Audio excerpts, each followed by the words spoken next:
The slap came so fast, I didn't even have time to blink.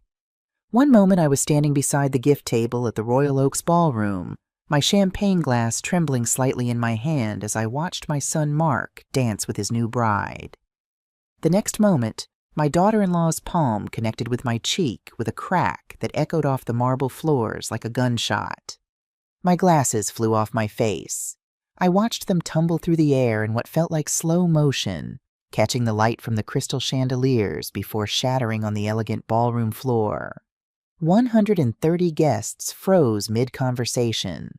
The string quartet stopped playing. Even the waiters stood motionless with their champagne trays suspended in mid-air. Complete, absolute silence. My cheek burned like fire, but the pain in my chest was so much worse. I touched my face instinctively, feeling the heat radiating from where her hand had struck me. My vision blurred without my glasses, but I could still make out Lisa's silhouette standing over me, her white wedding gown pristine and perfect, her face twisted with rage. "That's what you get for being so selfish," she screamed, her voice shrill enough to make several guests wince. "A woman your age doesn't need so much space." The silence that followed was deafening. I slowly crouched down, my knees protesting, my hands shaking as I felt around for my broken glasses. The floor was cold beneath my fingertips. Sharp fragments of lens cut into my palm, but I barely felt it. Some guests looked away, suddenly fascinated by their shoes or the elaborate floral centerpieces. Others whispered to each other behind cupped hands, their eyes darting between Lisa and me like spectators at a tennis match. But no one, absolutely no one, moved to help me. My son Mark stood 10 feet away, his gaze fixed on the floor as if I had become invisible, as if his mother wasn't on her hands and knees, bleeding, humiliated in front of everyone we knew. "You're not welcome here anymore," Lisa continued, smoothing down her wedding dress with practiced precision. "Mark and I need our privacy to start our new life. Your apartment would be perfect for us while we shop for something better." Her words were pure venom, but what killed me was the silence from my son. Not a word of protest, not a single syllable of defense. I rose slowly, feeling every one of my 68 years in my bones. Tears streamed down my face, but inside something had shifted. Something fundamental had broken and could never be repaired. That slap wasn't just a physical blow. It was the final straw. For years I had lived quietly, keeping my head down, accepting their condescending comments about my worn-out clothes, my old car, my simple life. But this had crossed a line that should never have been touched. What none of those people staring at me with pity knew was that I had secrets. Secrets that would change everything. Secrets that not even my own son knew. I walked toward the exit with as much dignity as I could muster, my broken glasses clutched in my bleeding hand. The whispers followed me like a toxic cloud. "Poor thing, she looks so fragile," murmured someone I recognized as Lisa's aunt. "The bride is right. That woman can't take care of herself anymore," added a cousin of Mark's. "She should be in a nursing home, not living alone," another guest commented with false compassion. Each word was acid on an open wound. I pushed through the ballroom doors into the cool evening air. My hands were still shaking as I fumbled for my cell phone in my worn black purse, a purse I'd used for 5 years, not because I couldn't afford a new one, but because I'd learned to value practicality over appearances, something my daughter-in-law would clearly never understand. I dialed a number I knew by heart, a number I hadn't used in over a year because I had naively hoped it would never be necessary. "Bill, it's Susan Davis," I said, my voice trembling but firm. "I need you to come to the Royal Oaks Ballroom immediately. Yes, right now. Bring the documents, all of them. It's time they knew the truth." It had all started exactly 2.5 years ago. I remember it so clearly because it was the first warm Saturday in May. I'd been tending to the herbs on my balcony when Mark called, asking if he could stop by. There was something different in his voice, nervous, excited, like when he was a boy and had a secret he was bursting to share. "Mom, I want you to meet someone very special," he'd said when he arrived at my door, practically bouncing on his heels. And there she was, Lisa Peterson, 28 years old, with perfectly styled blonde hair that must have cost a fortune to maintain, designer jeans that probably cost more than my monthly grocery budget, and a smile that didn't quite reach her eyes. From the very first moment, I knew something wasn't right. She stepped into my modest 2-bedroom apartment, and I watched her eyes sweep the room with the practiced efficiency of a real estate appraiser. The secondhand sofa I'd bought at a church sale, the faded curtains I'd made myself 20 years ago, the small kitchen with its outdated appliances. But I also noticed how her gaze lingered on the crown molding, the high ceilings, the large windows with their glimpse of Central Park in the distance. This building might look unassuming from the outside, but I knew what she was seeing. Prime Manhattan real estate, a location that would cost millions today.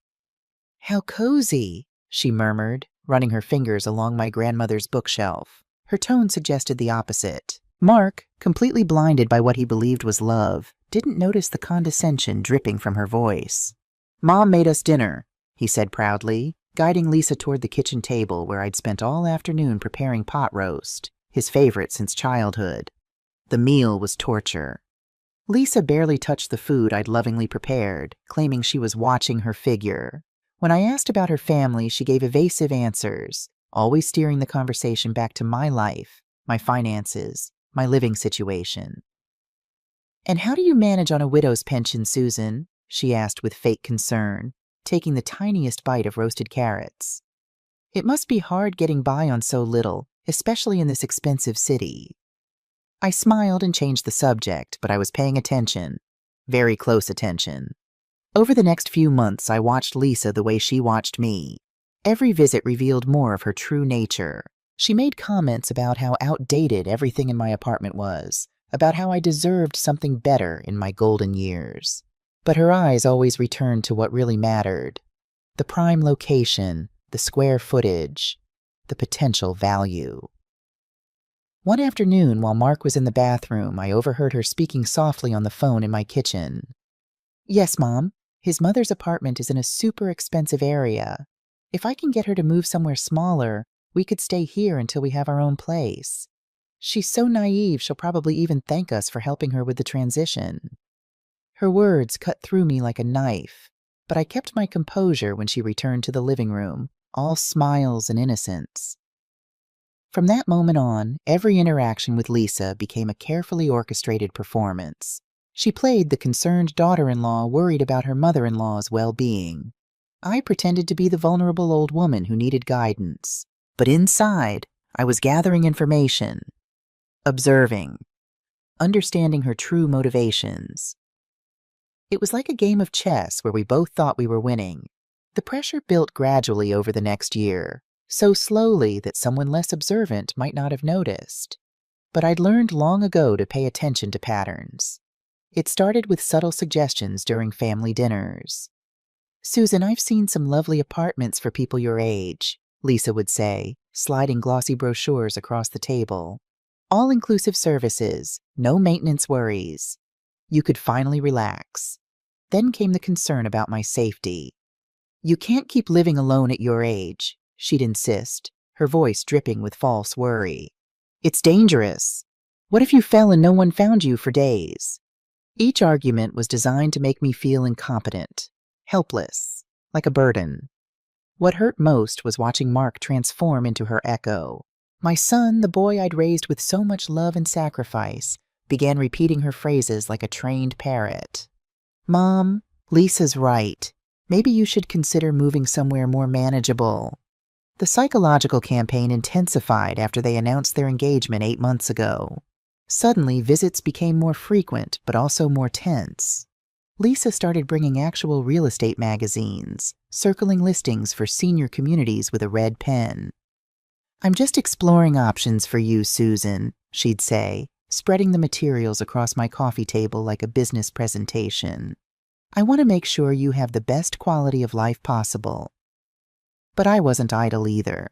One afternoon, when they went out to run wedding errands, I made a call to an old friend who worked in real estate. "Jen, I need you to investigate something for me," I said quietly, watching from my window to make sure they didn't return early. there's a couple very interested in my apartment. I want to know more about their real financial situation. What Jen discovered chilled me to the bone. Mark and Lisa were drowning in debt. The wedding they were planning cost over $50,000, completely financed with credit cards and personal loans. The apartment they rented was 3 months behind on payments. The luxury cars they drove were financed with payments they couldn't afford. Their entire lifestyle was a facade built on suffocating debt. Everything started to make sense. The rush to get married, the insistence that I move, the constant comments about my economic vulnerability. It wasn't love that united this couple. It was desperate need to find a solution to their financial problems. And my apartment, located in one of the most exclusive areas of the city, was their lifeline. The revelation hit me like a punch to the gut. My son, the boy I'd raised with values of honesty and hard work, had chosen the easy path of manipulation and deceit. He'd allowed an ambitious woman to convince him to see his own mother as a resource to be exploited rather than a person to be loved and respected. 3 weeks before the wedding, their attempts became aggressive. "Susan, you can't keep being so selfish," Lisa had said, her mask finally slipping. We were alone in my apartment, and she didn't bother with the fake smile anymore. "Mark and I have sacrificed so much for this marriage. The least you can do is help us with housing." Her words no longer wore any pretense of concern. It was a direct demand disguised as a family favor. That night, I made a phone call that would change everything. "Bill, I need you to prepare some documents," I told my financial advisor through tears I could no longer hold back.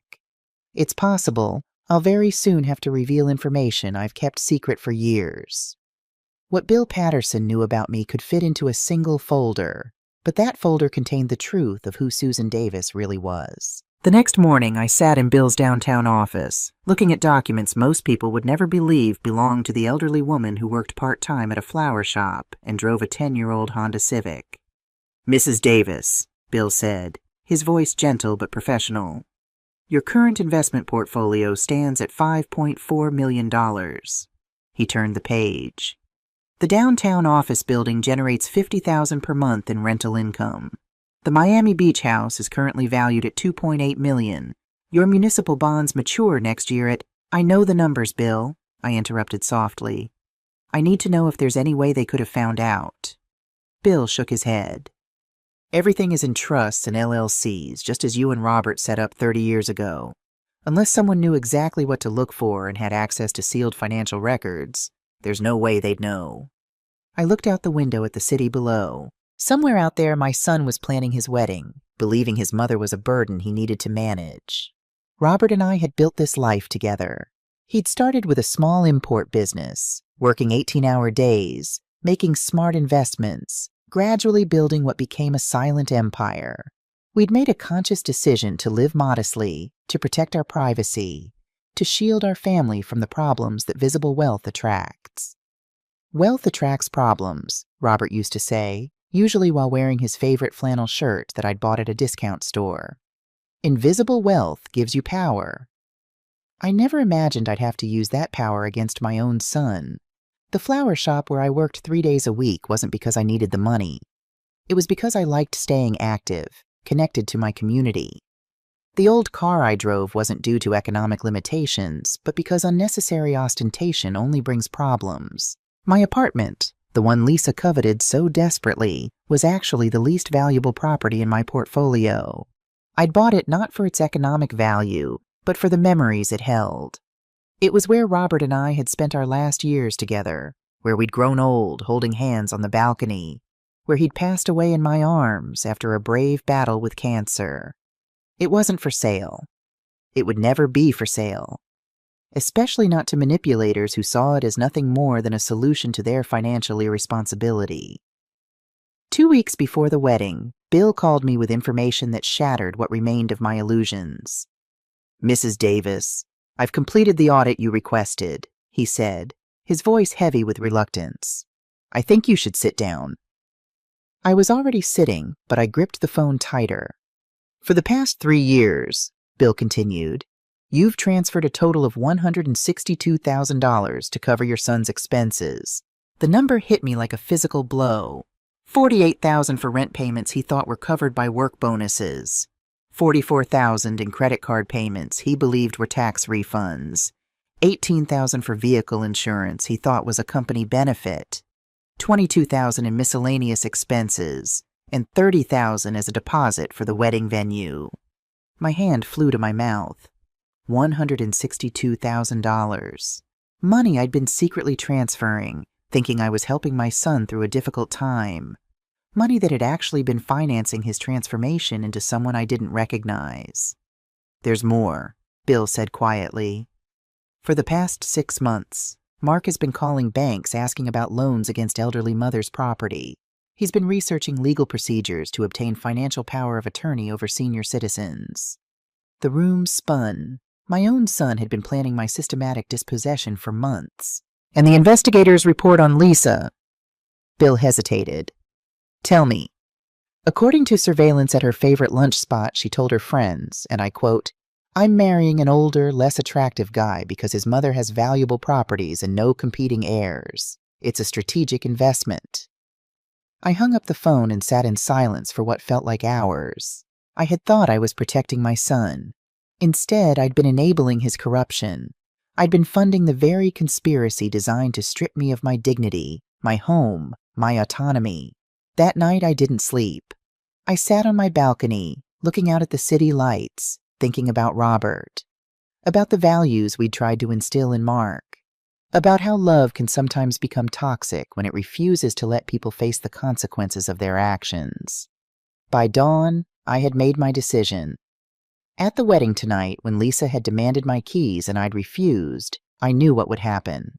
I'd seen it in her eyes, the rage of someone whose carefully laid plans were being thwarted. I'd known the slap was coming. Maybe not consciously, but somewhere deep down, I'd known. And I'd also known that it would give me the justification I needed to do what should have been done long ago.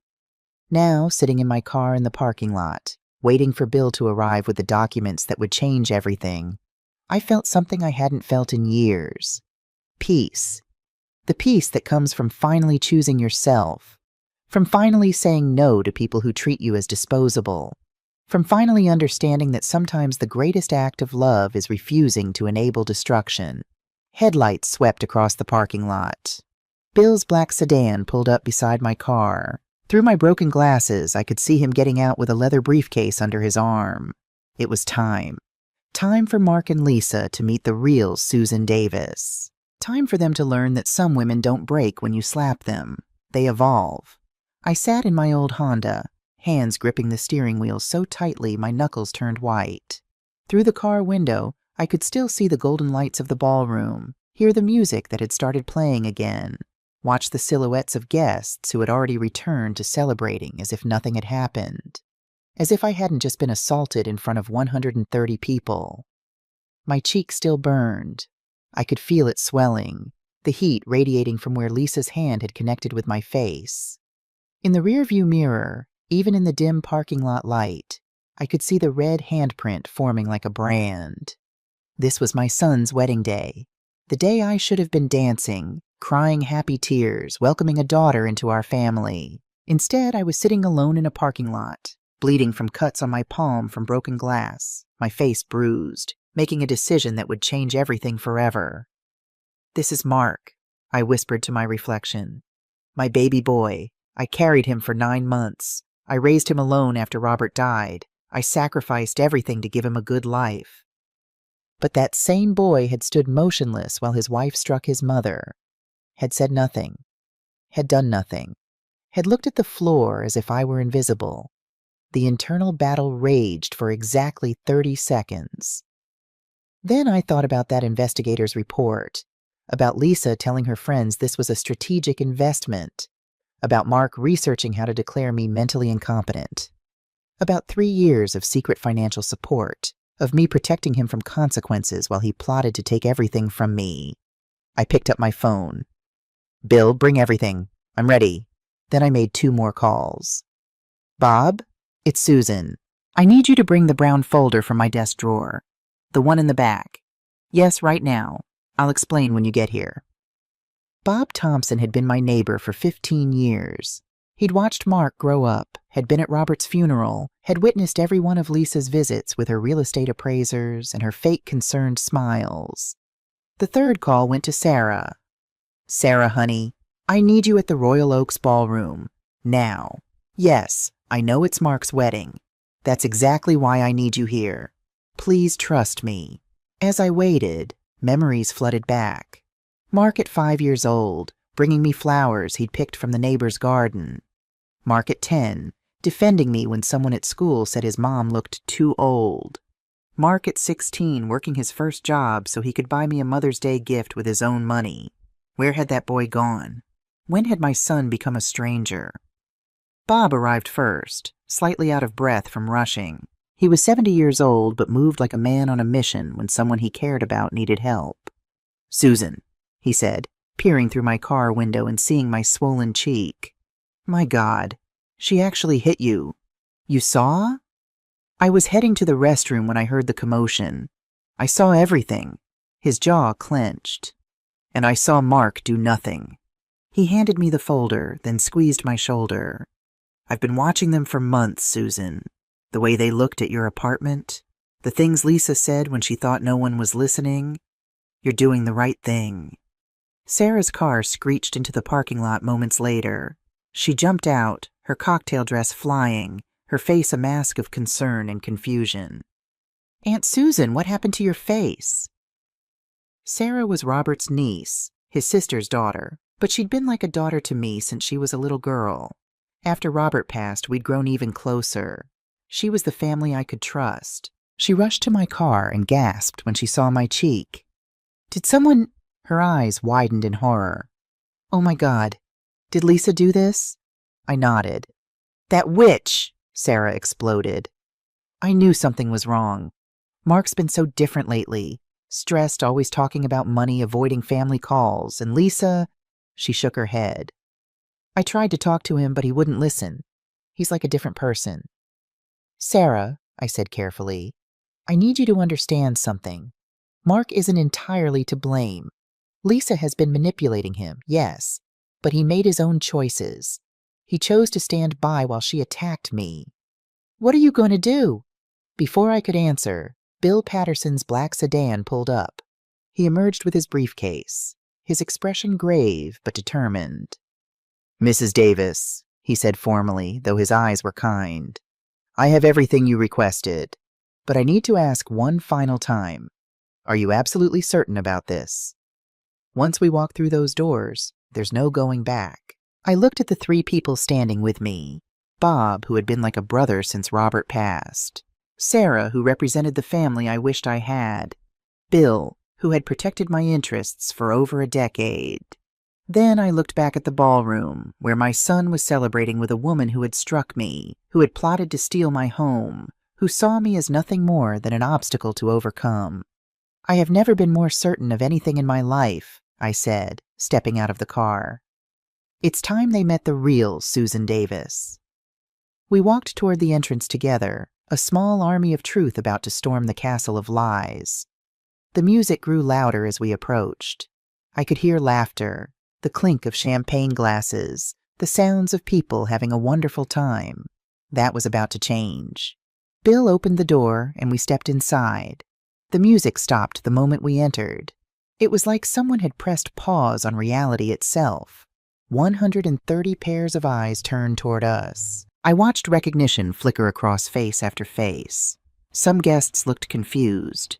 Others looked uncomfortable, remembering that they'd stood by and done nothing when I was attacked.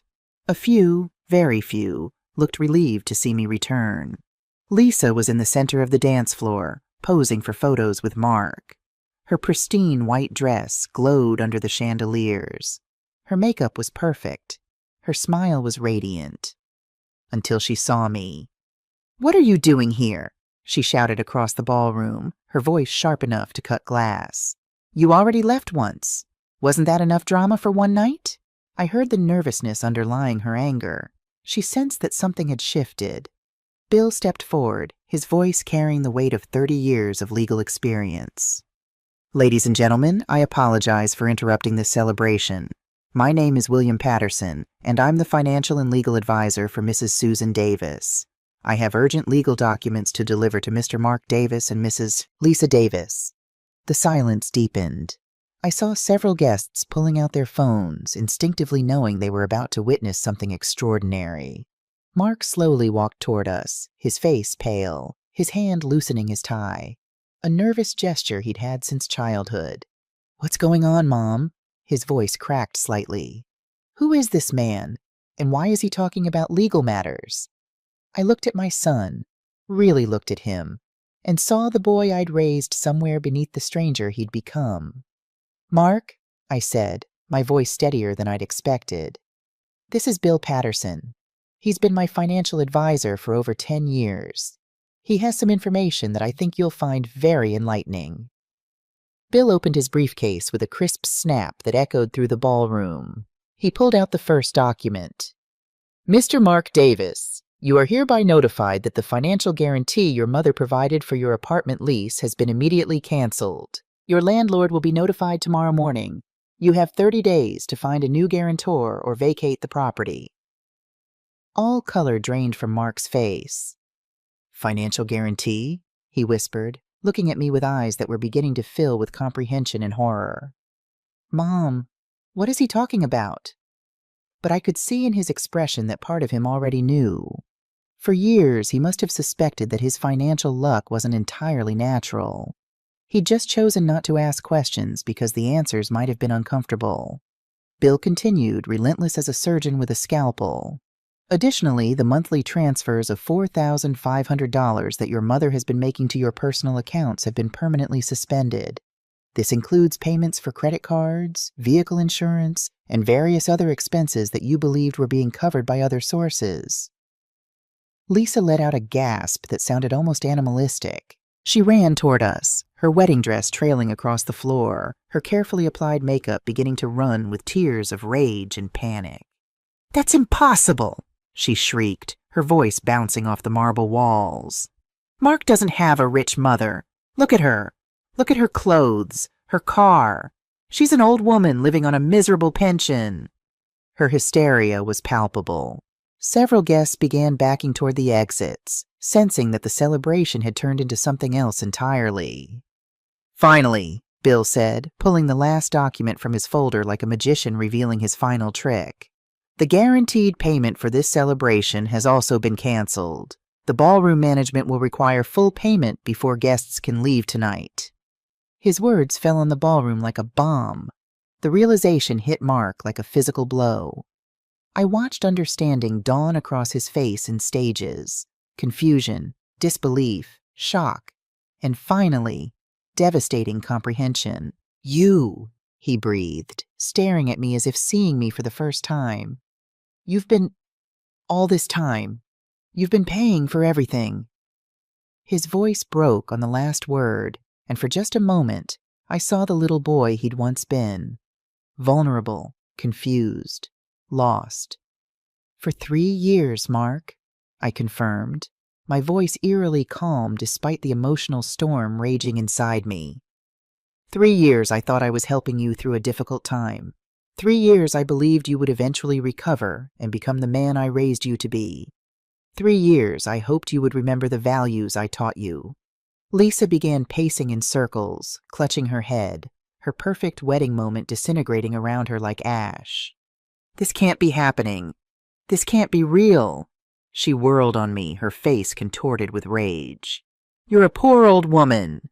You work at a flower shop. You drive a piece of junk car. You can't have money."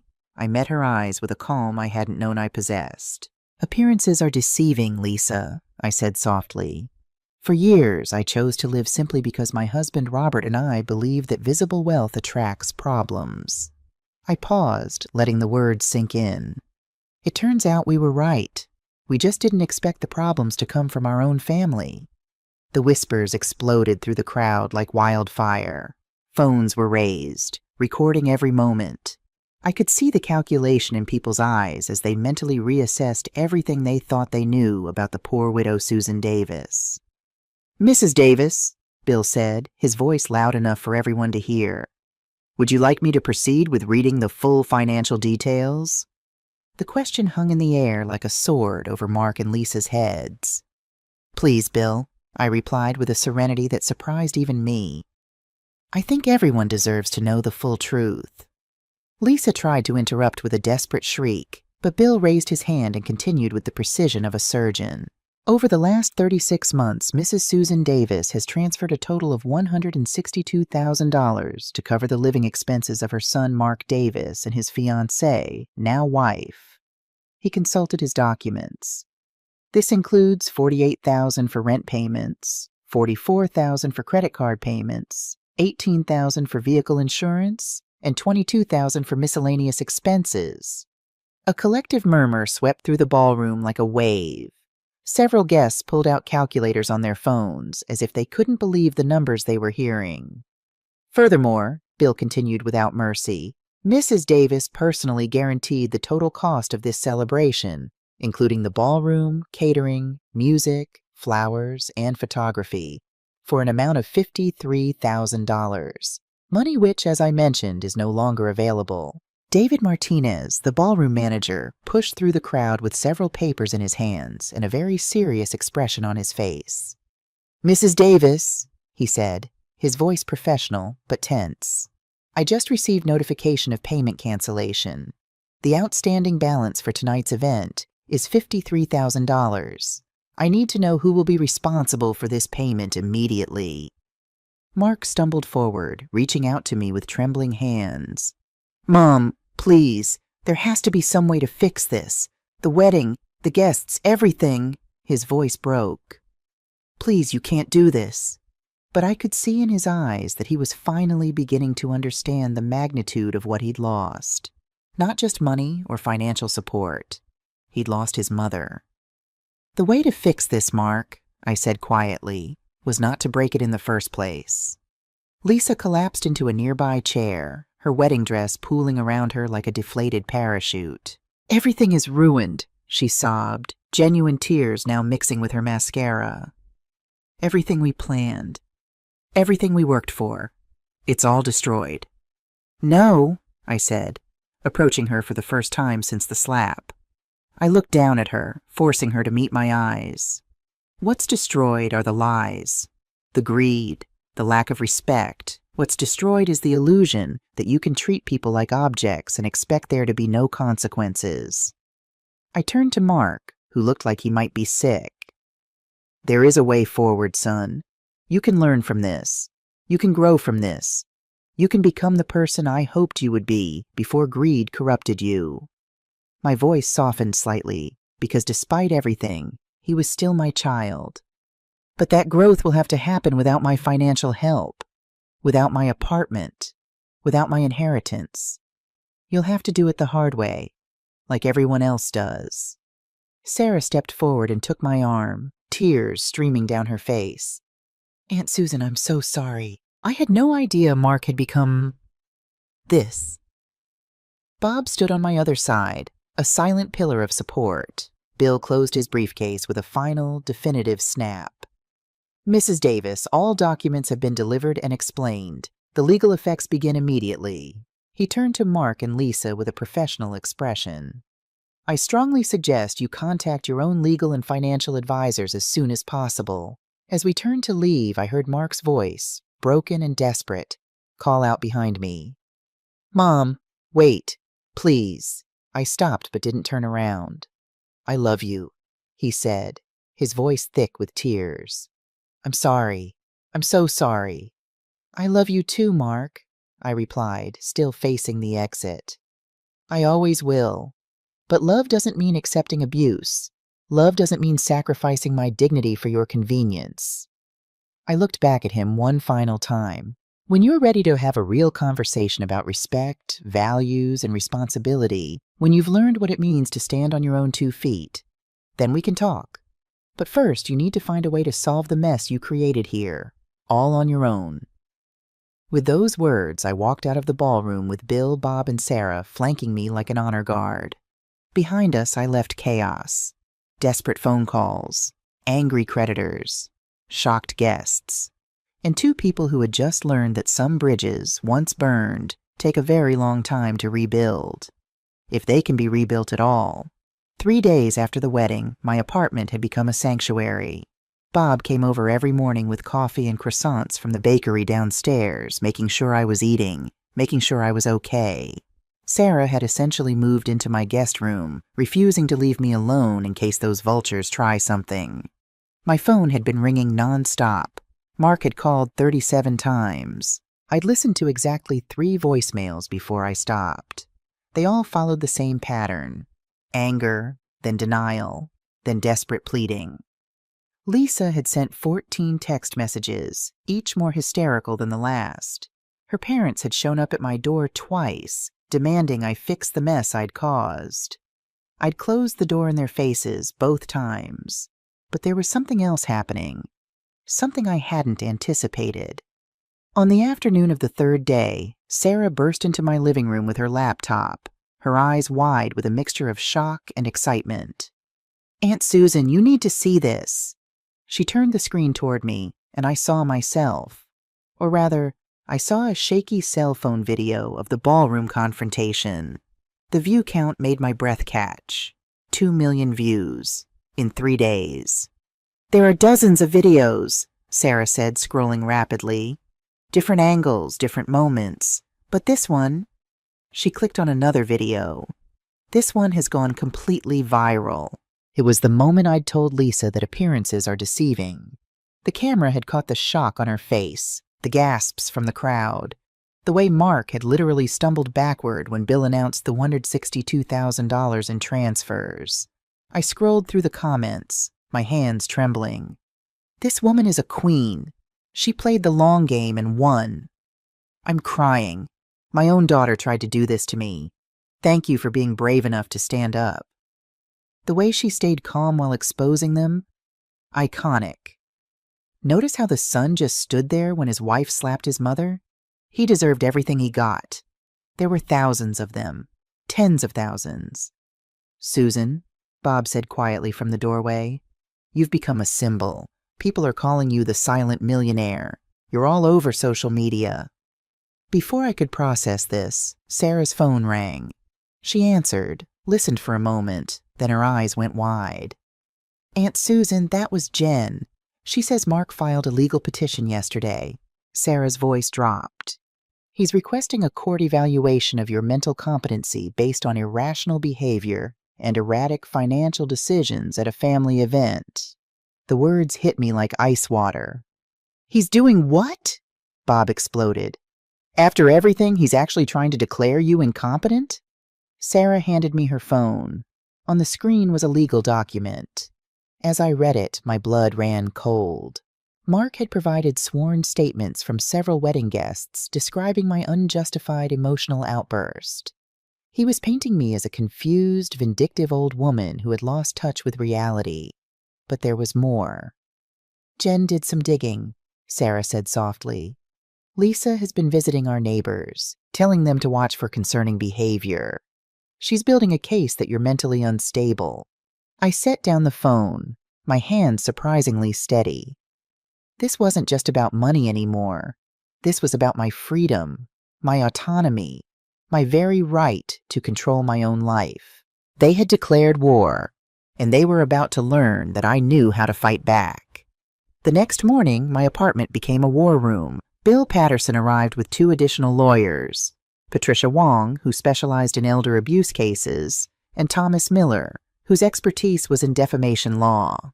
We sat around my dining room table with files, documents, and laptops spread across every surface.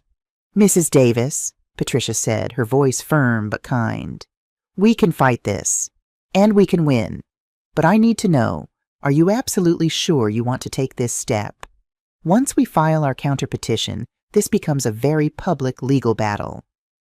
I thought about Mark as a little boy, holding my hand on his first day of school. I thought about the man he'd become, who was now trying to strip me of my autonomy rather than face the consequences of his actions.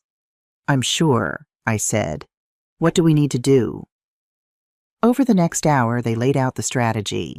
We would file a counterpetition requesting the court to dismiss Mark's claim and issue a restraining order preventing him and Lisa from contacting me or coming near my property. We would also file for compensation for emotional damages. We have extremely strong evidence, Thomas said, pulling up photos on his laptop. Medical documentation of the assault, your bruised cheek. Multiple videos from the wedding showing the attack and the context. Bank records proving a pattern of financial dependence. Witness testimony from Bob about Lisa bringing real estate appraisers to your home without permission. And the viral videos work in our favor, Patricia added. It's hard to argue someone is mentally incompetent when millions of people are applauding the logic and justice of their actions. Bill leaned forward. Mrs. Davis, I have one concern. Mark is still your son. Are you prepared for how difficult this will be? Court battles are emotionally exhausting, especially when family is involved. I looked at each of them in turn, these people who had rallied to protect me. I've been thinking about this for 3 days, I said quietly. I haven't slept much. I've questioned myself 1,000 times, wondering if I'm being too harsh. I paused, feeling the weight of the decision. But then I remember, he stood there and watched his wife hit me. He said nothing. He spent months plotting to take my home. And now, instead of apologizing, he's trying to declare me mentally incompetent. My voice grew stronger. If I don't fight this, I'm teaching him that abuse is acceptable, that there are no real consequences. This isn't revenge. This is accountability. Patricia smiled grimly. Then let's hold them accountable. 4 months after the wedding, something unexpected happened. A producer from Life Stories, one of the most watched news magazine shows in the country, called Bill's office. They wanted to interview me. Your story has touched a nerve nationally, the producer explained during our first phone call. We've received hundreds of letters from viewers who have experienced similar situations. Elder financial abuse is an epidemic that no one talks about. Your courage could help change that. I agreed to the interview. Not for revenge, but because I'd learned something important from those 2 million video views. I wasn't alone, and neither were the thousands of other seniors suffering in silence. The night before the taping, I barely slept. I kept thinking about what I wanted to say, how I wanted to represent not just myself, but all the silent victims who'd never had the chance to speak up. The studio was smaller than I'd expected, but filled with more lights than I'd ever seen. The host, Michelle Carter, was a woman in her 50s with kind eyes and a reputation for letting her subjects tell their stories without interruption. Mrs. Davis, she said as we sat across from each other, thank you for trusting us with your story. When the cameras started rolling, something strange happened. All my nervousness vanished. I wasn't Susan Davis, the humiliated mother. I was Susan Davis, the woman who'd found her voice. Michelle asked about the build-up, the manipulation, the slap. I answered honestly, holding nothing back. But it was her final question that mattered most. Mrs. Davis, if Mark is watching this right now, what would you say to him? I looked directly into the camera lens, knowing that somewhere, my son might be watching. Mark, if you're listening, I want you to know that I still love you. I will always love you because you're my son. My voice caught, but I continued. But loving someone doesn't mean accepting abuse. Loving someone does not mean sacrificing your dignity for their convenience. Loving someone doesn't mean becoming a victim of their greed. I took a breath. The door to my heart will always be open for you, but only if you can walk through it as the honorable man I tried to raise you to be. Not the man who stood silent while his wife struck his mother. Not the man who plotted to steal my home. Not the man who tried to declare me incompetent rather than face his own mistakes. You have to earn your way back, I said firmly, through genuine change, through real accountability, through proving that you've learned what family actually means. When the interview aired 2 weeks later, it was watched by over 8 million people. The hashtag #StandWithSusan trended for 3 days, and the court date for Mark's petition was scheduled for the following month. The courtroom was packed. Judge Rachel Harrison, a stern woman in her early 60s, surveyed the crowded gallery with obvious displeasure. This is not entertainment, she announced. Anyone who cannot maintain appropriate courtroom decorum will be removed. I sat at the plaintiff's table with Patricia, Bill, and Thomas. Across the aisle, Mark and Lisa sat with their attorney, a young man named Michael Bryant, who looked increasingly uncomfortable as the hearing progressed. Mark looked terrible. He'd lost weight, his suit hung loosely on his frame, and there were dark circles under his eyes. For just a moment, I felt a pang of maternal concern. Then I remembered why we were here. Patricia stood to present our case. She was methodical, devastating, thorough. She showed the video of the slap. Several jurors visibly flinched. She presented the bank records showing $162,000 in transfers. She called Bob Thompson, who testified about Lisa bringing real estate appraisers to my building without my knowledge. This is textbook elder financial abuse, Patricia concluded. Systematic manipulation designed to isolate and exploit a vulnerable senior citizen for financial gain. Michael Bryant did his best for Mark and Lisa, but he was outgunned. He tried to paint the situation as a family misunderstanding that had escalated due to wedding stress. Then Patricia called Lisa to the stand. "Mrs. Davis," Patricia began, "did you or did you not tell your friends, and I quote, 'I'm marrying an older, less attractive guy because his mother has valuable properties and no competing heirs.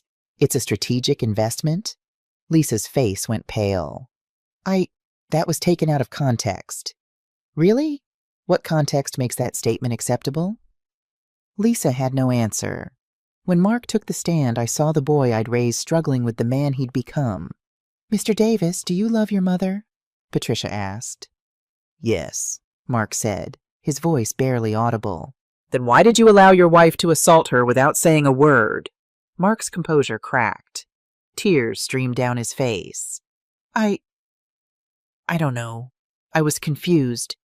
Lisa kept saying Mom was too old to take care of herself, that we were helping her.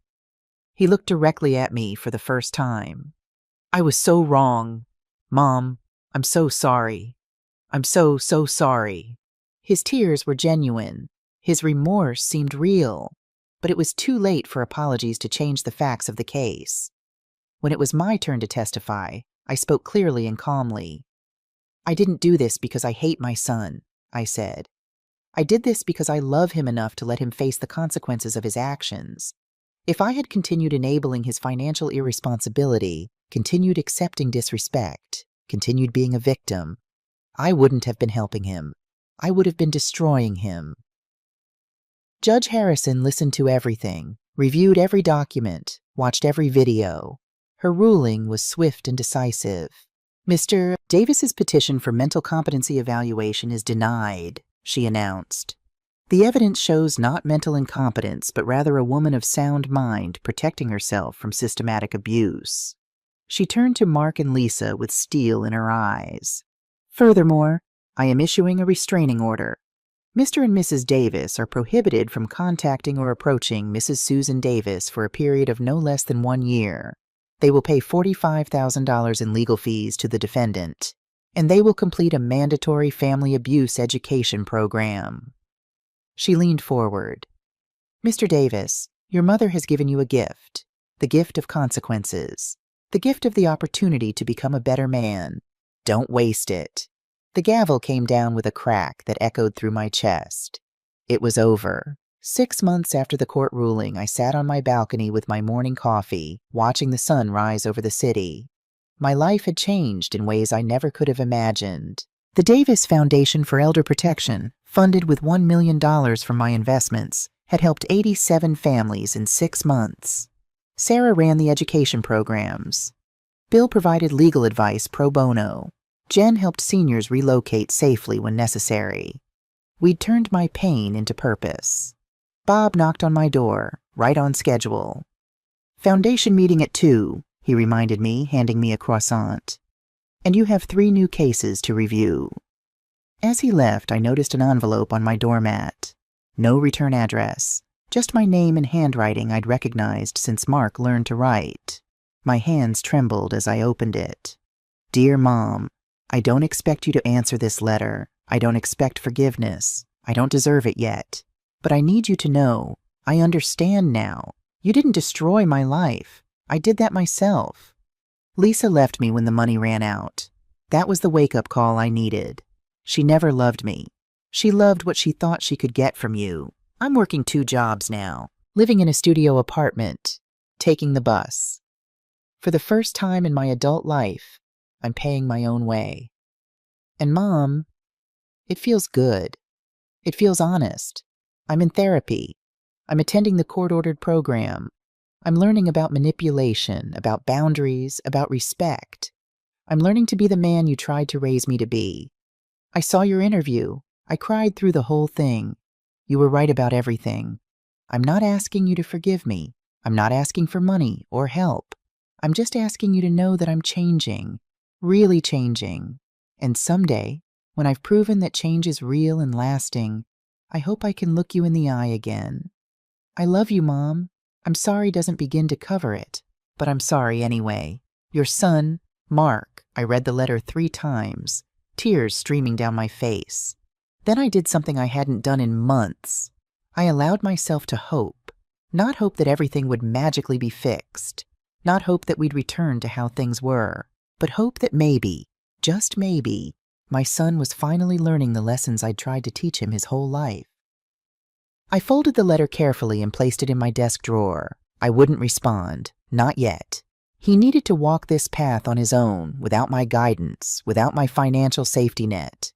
He needed to prove, to himself more than to me, that he could change. But I kept the letter. That afternoon, an elderly woman named Helen Rodriguez sat across from me at the foundation office, tears in her eyes. "My son wants me to sign over my house," she said. "He says it's for my own good, but I feel like he's taking advantage of me." I took her hand gently. "Tell me everything. We'll figure this out together." As I listened to her story, so similar to my own, I realized something profound.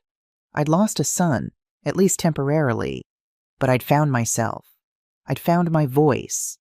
I'd found my purpose. And I'd discovered that sometimes the strongest act of love is refusing to enable destruction.